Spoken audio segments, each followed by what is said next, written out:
The European Union has for the first time authorized the confiscation of Russian assets. The 12th package of economic restrictions includes a mechanism for confiscation of frozen funds belonging to sub-sanctioned legal entities and individuals. Brussels allowed the money to be sent to European companies, from which Moscow has taken away property on the territory of the aggressor country. The Russian authorities first seized assets from entrepreneurs from so-called unfriendly countries on December 19th.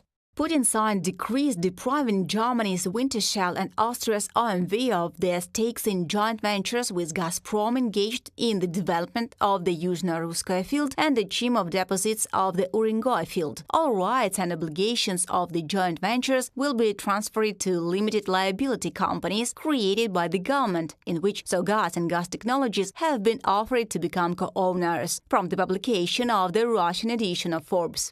Brussels has not yet approved the transfer of the confiscated assets for Kyiv's needs. The EU is developing another mechanism for this purpose, as the current legislation does not allow the money just to be seized and given to Kyiv.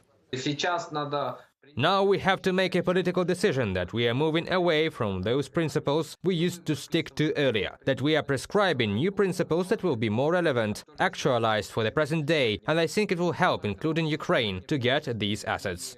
The G7 countries are looking for ways to seize the frozen assets of Russia and transfer them to Ukraine. The United States and its bloc allies are examining ways to legally justify the seizure of blocked funds of the aggressor country's central bank and use them for further financial support of Ukraine. Such an action would be considered a legitimate response to Russia's illegal invasion of Ukraine if carried out by states that suffered and especially suffered from its aggression. These could include Ukraine's allies who financed its economy and armed forces during the war, from the Financial Times citing a G7 document.